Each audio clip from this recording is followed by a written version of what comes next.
ഞങ്ങളിപ്പോൾ പോകുന്നത് എവിടേക്കാന്നല്ലേ? Long distance ഒക്കെ അവസാനിച്ച് ഗോവയിലെത്തിയപ്പോൾ ഒന്ന് കറങ്ങിയേക്കാന്ന് വെച്ചു. അങ്ങനെ നേരെ സലോലിയൻ ഡാമിലോട്ട് വിട്ടു. സത്യം പറയാലോ, അടിപൊളി വൈബായിരുന്നു.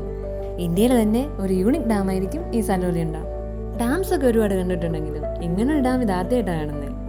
പിന്നെ ഒരു സെൽഫി എടുത്തില്ലെങ്കിൽ എന്ത് വൈബല്ലേ. ഡാമിന് താഴെയായിട്ട് ചെറിയൊരു പാർക്കുണ്ട്. ചെറിയ ചെറിയ അഡ്വഞ്ചേഴ്സ് ഒക്കെ ചെയ്ത് ചില്ല് ചെയ്യാൻ പറ്റുന്ന ചെറിയൊരു പാർക്ക്. കുട്ടും പ്രശാന്തേട്ടനും അതൊക്കെ എക്സ്പ്ലോർ ചെയ്യേണ്ട തിരക്കിലായിരുന്നു. നമുക്ക് പിന്നെ ഇതൊക്കെ പേടിയായതുകൊണ്ട് എല്ലാം കണ്ട് ആസ്വദിക്കാന്ന് വെച്ചു. ഇങ്ങനെ റിങ്ങിലൊക്കെ വലിഞ്ഞേറുമ്പോൾ ഞങ്ങൾ പറയുന്നുണ്ടായിരുന്നു, പട്ടാളക്കാരല്ലേ ഇതൊക്കെ എന്ത്. ഇതൊക്കെ കാണുമ്പോൾ നിങ്ങൾ വിചാരിക്കും ഞാൻ ഇതിന്മേലൊക്കെ കയറിയെന്ന്. നമുക്ക് പിന്നെ 2 ഫോട്ടോസും വീഡിയോസൊക്കെ മതിയല്ലോ. അതിന് വേണ്ടിയിട്ടുള്ളൊരു പ്രകസനമായിരുന്നു അത്. പോകുന്ന വഴിക്ക് ഒരു സൂപ്പർ കാഴ്ച കണ്ടു. പണ്ട് നമ്മുടെ ഗ്രാമപ്രദേശങ്ങളിലൊക്കെ ഉള്ള പോലെ ആടുകളെ വഹിച്ചുകൊണ്ട് പോകുന്ന ഒരു സൂപ്പർ കാഴ്ച. അടുത്ത് പോയത് എങ്ങോട്ടേക്കാന്ന് നെക്സ്റ്റ് വീഡിയോയിൽ പറയാട്ടോ. ഇതിന്റെ ഫസ്റ്റ് വ്ളോഗാണ് ഗൈസ്. വീഡിയോ ഇഷ്ടമായെങ്കിൽ ലൈക്ക് ഷെയർ ചെയ്യാൻ മറക്കല്ലേ. പറ്റുവാണേ ആ ഫോളോ ബട്ടൺ കൂടി ഒന്ന് ക്ലിക്ക് ചെയ്തേക്കണേ.